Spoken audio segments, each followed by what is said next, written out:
It's the 30th of December 2024. This is a brand new edition of Newsfirst's Primetime News, bringing you the news tonight for the Newsfirst team. I am Jayama Ratnayaka. And I'm Naveksha Gunasekara. Here are your headlines for tonight.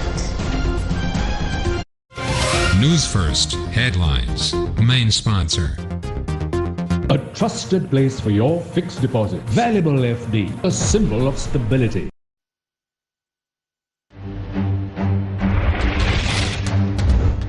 Lieutenant General Lasantha Rodrigo appointed as the 25th Commander of the Sri Lanka Army. Vice Admiral Kanchana Banagoda appointed as the 26th Commander of the Sri Lanka Navy. Villagers protest blocking the Vilachia Tantrimale main road. Demand solutions to wild elephant issue.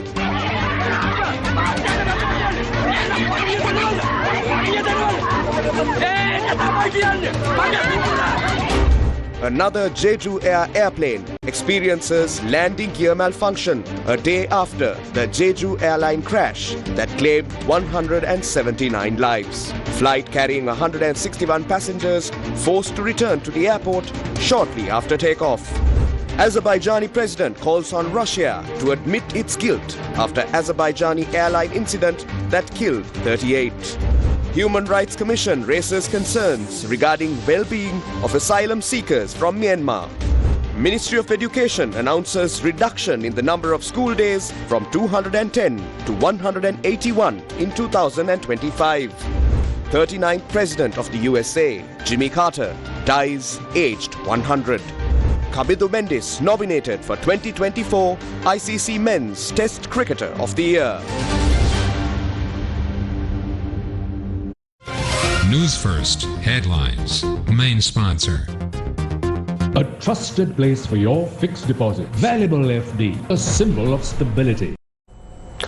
In tonight's top story, the new commanders of the Sri Lanka Army and Sri Lanka Navy were appointed by President Anurakumara Dissanayake today. Lieutenant General Lasantha Rodrigo has been appointed as the 25th Commander of the Sri Lankan Army. The appointment follows the retirement of current Commander of the Sri Lanka Army, Lieutenant General Vikum Liyanage, tomorrow. According to the Ministry of Defence, with his retirement, Lieutenant General Vikum Liyanage will be promoted to the rank of General. An alumnus of St. Benedict's College, Colombo, Lieutenant General Lasantha Rodrigo commenced his distinguished military career on the 20th of January 1989 as an officer cadet. Following basic training at the Sri Lanka Military Academy in Diathalava and the Indian Military Academy in Dehradun, India, he was commissioned as a second lieutenant in the Regiment of Sri Lanka Artillery in 1990. During his tenure as the Chief of Regiment of Sri Lanka Artillery, he also held the distinguished position of Deputy Chief of Staff of the Sri Lanka Army. Meanwhile, Rear Admiral Kanchana Banagoda has been appointed as the 26th Commander of the Sri Lanka Navy.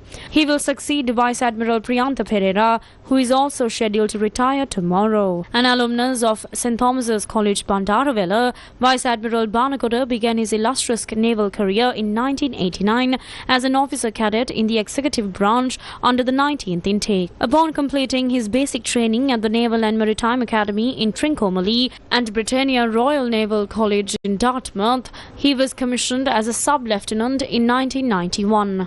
Vice Admiral Banagoda has held several prestigious appointments within the Sri Lanka Navy, including Director Naval Training, Commander Southeastern Naval Area, Commander North Central Naval Area, Commander Northern Naval Area, and Commander Eastern Naval Area. He has also commanded various fast attack craft, ships, and naval establishments. Prior to his promotion as Commander of the Navy, he served as the Chief of Staff of the Sri Lanka Navy. Both the new Army and Navy commanders will take office starting tomorrow. Chief of Defence Staff General Shavendra Silva will retire on the 1st of January 2025.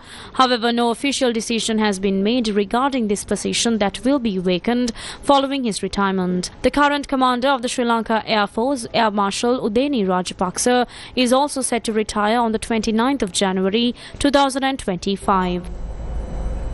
Residents of Oyamadua staged a protest today along the Vilachia Tantrimale road in Anuradhapura, demanding solutions to the ongoing wild elephant issue. Residents of villages including Oyamadua, Bandaragama, Maningamuwa and Wannihalabava joined this protest. The villagers pointed out that although an operation to drive away wild elephants was carried out over the past few days, those efforts were halted in Oyamaduwa. The protesters claim that as a result, the wild elephant attacks in Oyamaduwa have significantly increased.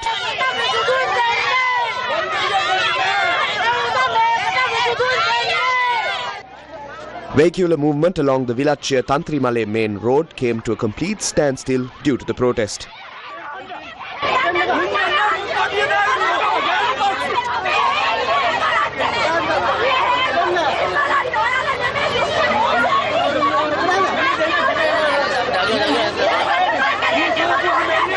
Thereafter, a heated exchange took place between the protesters and the police.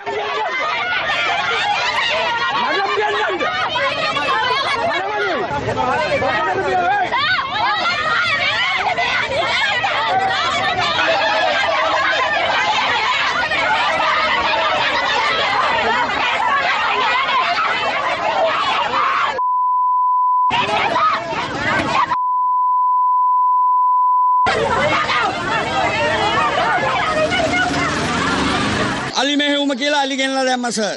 ali ගෙනලා දාලා තියෙන්නේ බුලන්කුලම තලාව Moragoda ගල්ගොමු හිටන් ali මේ පැත්තට ටික පන්නලා ගෙනලා දාලා මේ ali ගෙනලා දැම්මා ඔයාමඩුවේ farm එකට. මේන් මන්දා ඔබතුමාලා මේක මේවා කරලා විසඳුමක් ලබා දෙන්න. ගිය අවුරුද්දේ ඔක්කොම කෑවා.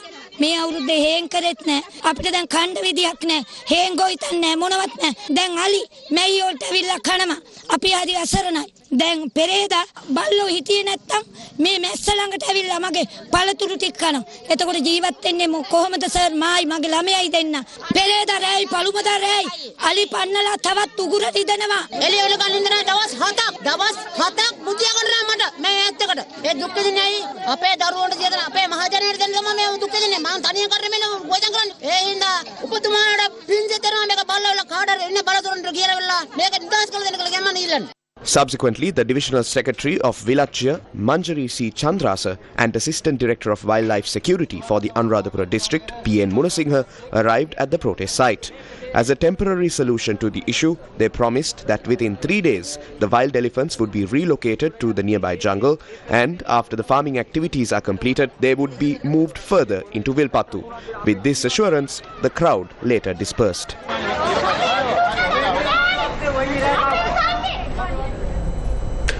Colombo Chief Magistrate Tilina Gamage has requested in writing from the Judicial Service Commission to take necessary steps to transfer the bribery case against former Provincial Councillor Salochana Gamage to another judge, citing a blood relationship. Former Provincial Councillor of the Western Province, Salochana Gamage, was recently arrested and remanded over allegedly accepting a bribe worth 9 million rupees. In his letter, the Chief Magistrate has pointed out that despite bribery-related cases being assigned to his court, he is unable to examine the legal matter in question owing to the personal relationship he bears with one of the suspects. The Chief Magistrate has requested the Judicial Service Commission to assign a suitable magistrate to examine the case and states that neither he nor the Colombo Chief Magistrate's Court has no connection to the legal matter. Former Western Provincial Councillor Salochana Gamage and another individual were arrested by the Commission to investigate allegations of bribery or corruption for allegedly accepting a bribe of 9 million rupees. Subsequently, the suspects were produced before Colombo Additional Magistrate Bandara Ilangasinghe on the 28th of December, who placed them in remand custody until the 6th of January. The suspects were arrested by investigating officers of the Bribery Commission in Madiwala based on a complaint lodged by a businessman residing in Madiwala Kotte.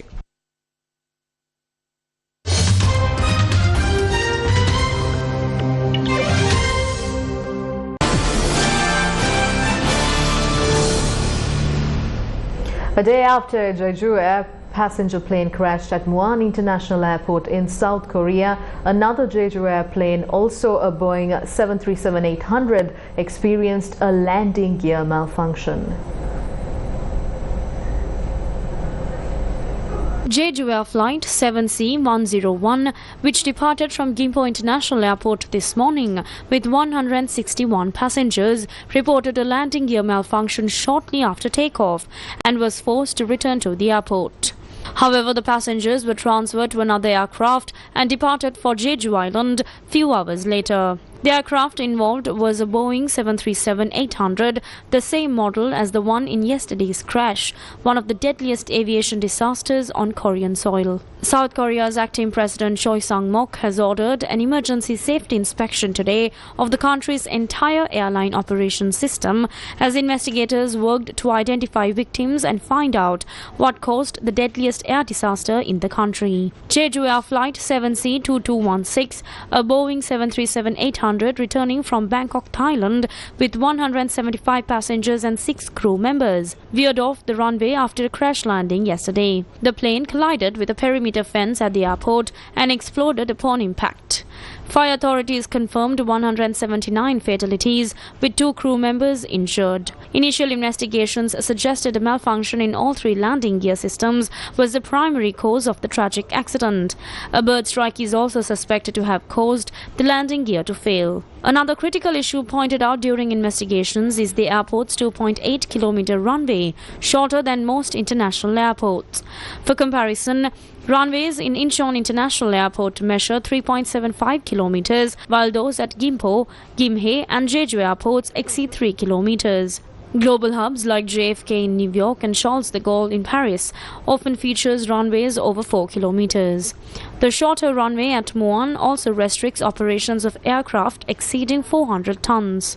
Ongoing construction to extend the runway to 3.126 kilometers has further reduced its usable length to 2.5 kilometers. Experts emphasize that this limits the margin for error during emergencies. South Korea's Transport Ministry today said the government plans to conduct safety inspections on all Boeing 737-800 jetliners operated by the country's airlines. Jeju Air currently operates 39 Boeing 737-800s out of its fleet of 41. Azerbaijani President Ilham Aliyev has called on Russia to quote-unquote admit its guilt for unintentionally shooting down an Azerbaijani airliner, an incident that killed 38 people and injured 29 others.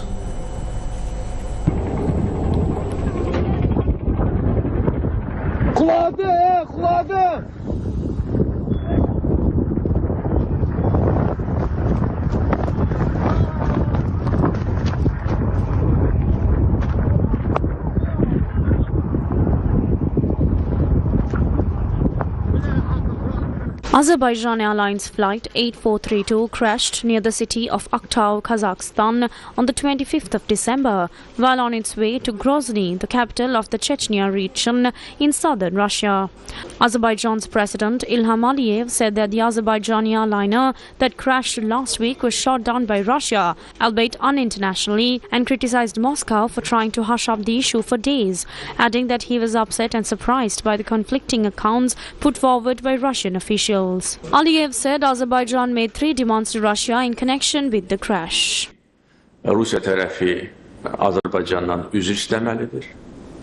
İkinci, öz günahını etiraf etməlidir. Üçüncü, günahkarları cəzalandırmalıdır. Cinayət məsuliyyətinə cəlb etməlidir və Azərbaycan dövlətinə və Aliyev further noted that the first demand was already fulfilled when the Russian President Vladimir Putin apologized to him on Saturday. Putin called the crash a tragic incident, though he stopped short of acknowledging Moscow's responsibility. The Kremlin said that air defense systems were firing near Grozny, the regional capital of the Russian Republic of Chechnya, where the plane attempted to land to deflect a Ukrainian drone strike. The Kremlin also said a joint investigation by Russia, Azerbaijan and Kazakhstan was underway at the crash site near the city of Aktau in Kazakhstan. The crash killed 38 of 67 people on board.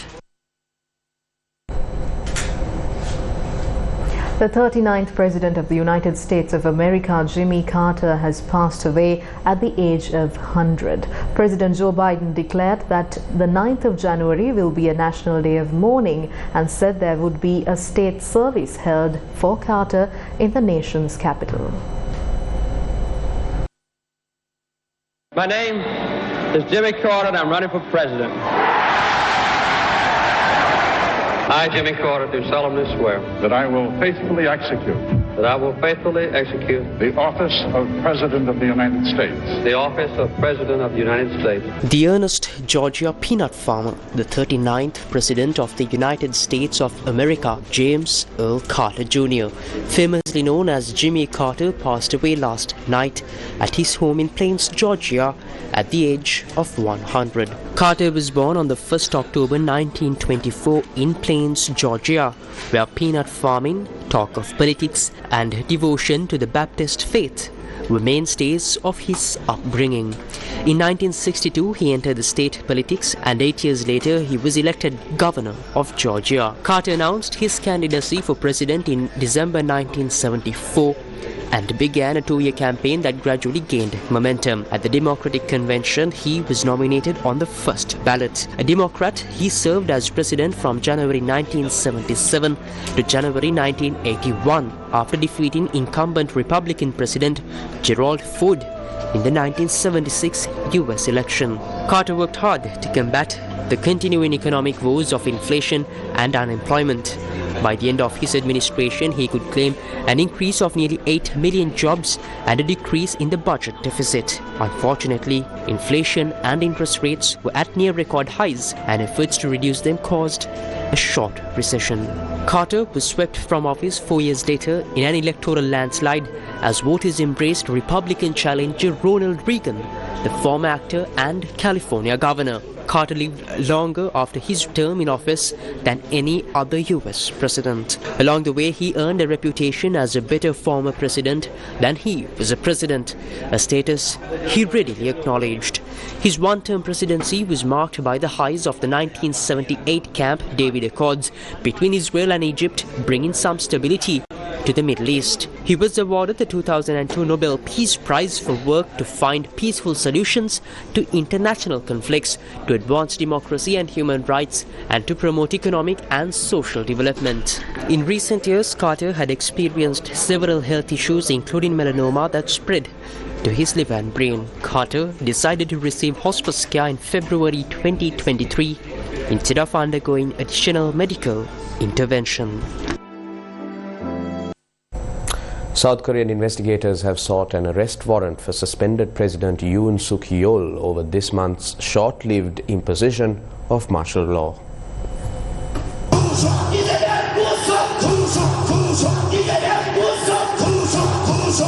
South Korea's suspended President Yoon Suk-yeol has failed to respond to summons for questioning by police and the Corruption Investigation Office for high-ranking officials who were jointly investigating whether his 3rd of December martial law declaration amounted to insurrection. Police have tried but failed to raid the presidential office as part of the investigation.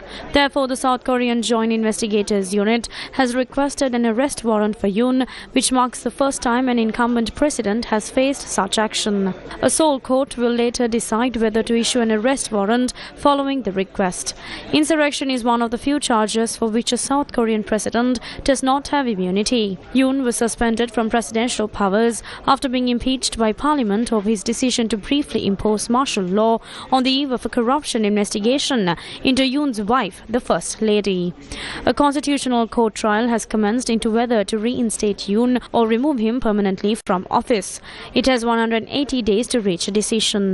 On the 27th of December, the court held its first preparatory hearing, where a request by Yoon's lawyers for a postponement in proceedings to better prepare was denied. The court said it would move swiftly. The next hearing is due on the 3rd of January.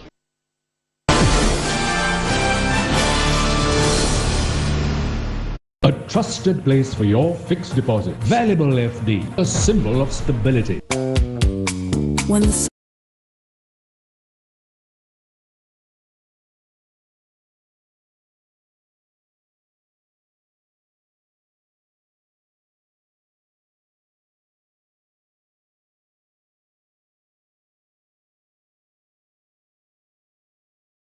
Sri Lanka Customs says that another consignment of 12,000 metric tons of imported rice is expected to be unloaded at the Colombo port. Consumers, meanwhile, have raised issues with the shortage of certain types of rice in the local market, even at present. Today, a shortage of several types of rice was observed in some districts, while rice was available as usual in the markets of many other districts. However, the issue seen in many parts of the southern province was the shortage of red raw rice, which is commonly consumed by the local population.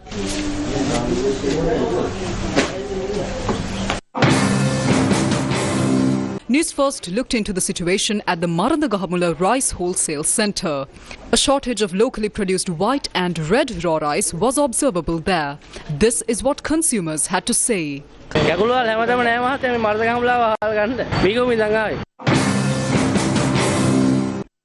Most shops in Marandagahamula were closed today. Why is there such a big shortage of red and white raw rice in many areas? මේදී දේශීය කැකුළු හිගයි ටික ටික තියෙන්නේ. මේ විදේශීය හාල් හරි ඕන වෙලාවේ වෙනදපොරට නිකුත් කරේ නැහැ. ඒ හේතුව හින්දා තමයි මේ ලොකු තරංගයක් ඇති වෙලා තියෙනවා. විදේශීය කැකුළු තියෙනවා, දේශීය කැකුළු හිගයි. දැන්ට වී නැහැ. දැන්ට තියෙන ඇත්තටම මහා ලොකු මේ මහා පරිමාණ මෝල් හිමියක විතරයි දැන්ට මේ නාඩු සම්බතේරම තියෙන්නේ. Why are there insufficient rice stocks to fulfill the demand in the market? Is this a sudden shortage? The Marandagahamula Rice Manufacturers Association says that there is no proper management when it comes to the cultivation of varieties of paddy to fulfill local demand. They say that this issue has arisen as a result of irregularities of paddy cultivations. The fundamental mistake here is the imbalance in the quantity of rice required for consumption in Sri Lanka and the quantities of different types of rice that are being produced. As a result, everyone is saying there is no Nadu and red rice, but there is plenty of Kiri Samba rice. There has been an increase in the production of Kiri Samba. This situation has arisen because past governments did not properly inform or fulfill their responsibilities to the farmers regarding what percentage of crops should be cultivated. The farmers are the ones deciding which varieties of paddy to cultivate. They observe the price of Kiri Samba, and if they see that the prices have gone up, they decide to cultivate more Kiri rice, believing it will generate more income for them. The government took steps to import rice with certain restrictions in order to resolve this issue. Sri Lanka Customs says that another consignment of 12,000 metric tons of imported rice is expected to be unloaded at the Colombo port. Its spokesperson Sivali Arugoda noted that a total of 75,000 metric tons of imported rice has already been cleared through Sri Lanka Customs. This includes 32,000 metric tons of raw rice and 43,000 metric tons of Nadu rice. A group of civil activists visited the Bank of Ceylon headquarters in Colombo today and handed over a letter to obtain information on the amount of loans taken by parliamentarians from the Bank of Ceylon branch established in the parliament since 1994.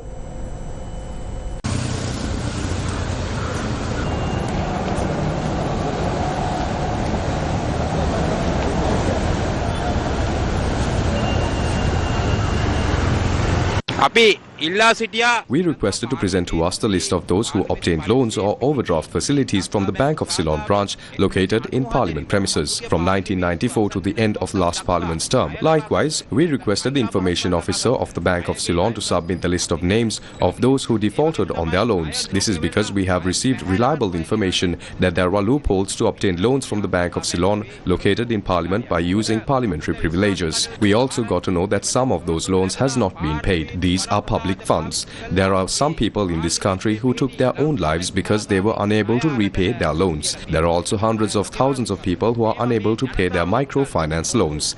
There are farmers in this country who are unable to pay back their debt. People of this country need to open their eyes and see how some are committing fraud by using parliamentary privileges and obtaining loans with no intention of repaying them. We request the rulers of this country to collect all that money from them.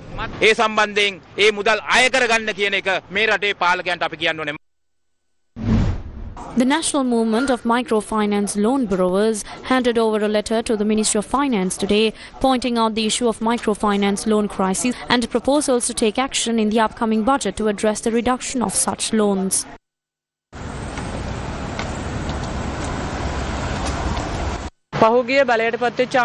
Previously, the government had promised to address the microfinance loan issue promptly. Then, during the last budget, a microfinance regulatory authority was established to deal with this issue. Afterward, a law was introduced with regards to it. However, all the actions taken were primarily focused on protecting the institutions. The National People's Powers policy statement also included actions to address microfinance loans after they came into power. The National Movement of Microfinance Loan Borrowers has been discussing the problem at hand and the necessary measures to take. We have proposals on the necessary actions and procedures to be followed while implementing those measures. We have already handed over these proposals to the previous governments as well. Therefore, today we are here to submit this to the Ministry of Finance.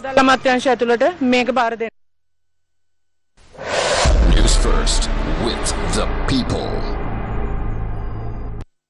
The Human Rights Commission of Sri Lanka, in a letter addressed to President Anurakumara Dissanayake, has raised concerns regarding the detention conditions and the well-being of asylum seekers from Myanmar. According to a statement released by the Human Rights Commission of Sri Lanka, the Commission was informed of the recent arrival of a group of 115 asylum seekers from Myanmar by sea near the Mullaitivu coast. Among them, over 40 are children and many are reported to be infants. The statement highlights that on the 26th of December 2024, a team of officials from the Human Rights Commission of Sri Lanka, including a director, attempted to monitor the detention conditions of these asylum seekers at the Sri Lanka Air Force camp in Mullaitivu in the northern province. However, they have been refused access to these asylum seekers. In response, the HRCSL has written to President Anurakumara Dissanayake regarding the incident that took place on the 26th of December. The letter emphasized, quote, according to Section 11D of the HRCSL Act number 21 of 1996, the powers and functions of the Commission extend not only to Sri Lankan citizens but to any person detained within Sri Lanka. Therefore, the Commission has the statutory authority to access the said Air Force camp and monitor the detention conditions of all asylum seekers, including the children present, unquote. In the letter, the Human Rights Commission of Sri Lanka has requested the President to issue appropriate directives to relevant institutions to facilitate access to the asylum seekers. Additionally, it affirmed its statutory obligations to examine the conditions under which these asylum seekers are being held. The letter further confirmed that the Controller General of Immigration and Emigration and other responsible officials who obstructed the HRCSL's attempts to monitor the detention conditions of the said asylum seekers have been summoned to appear before the Commission on the 31st of December 2024 at 10:30 a.m. to provide an explanation regarding their actions. The number of school days to be conducted in 2025 has been revised. The Ministry of Education says that although the government conducts school days for 210 days annually, this year it will be, or rather next year, it will be reduced to 181 days. The delay in commencement of the first term and the high number of public holidays have been cited as reasons for this reduction of the number of school days. The 2024 third term commences on the 2nd of January, which is in just 3 days. The term continues until the 24th of January for a period of 3 weeks. Thereafter, the school year for 2025 is set to commence on the 27th of January. The year 2025 consists of 26 public holidays, out of which only 4 fall on weekends. The remaining public holidays fall on school days, and this has resulted in the number of school days being limited to 181. The Sri Lanka Canned Fish Producers Association visited the Ministry of Fisheries today to discuss the special gazette notification issued by the Consumer Affairs Authority, which sets a maximum retail price for types of canned fish. According to the relevant gazette notification, the maximum retail price for a 425-gram tin of tuna is 380 rupees. The maximum retail price for a 155-gram tin of mackerel is 180 rupees, while the maximum retail price for a 425-gram tin is is 420 rupees. Additionally, the maximum retail price for a 425-gram tin of jack mackerel is expected to be 560 rupees. Today, we came to meet the minister. A fixed price has been set for the locally manufactured canned fish in Sri Lanka, but there is no such price for imported ones. What we are saying is to remove this VAT, because we are the ones providing the most protein to the people. We are requesting the removal of the VAT. The minister said he will look into it. We are saying that once a fixed price is set, we will have to pay a lesser amount to the fisherfolk, and that is something that cannot be done.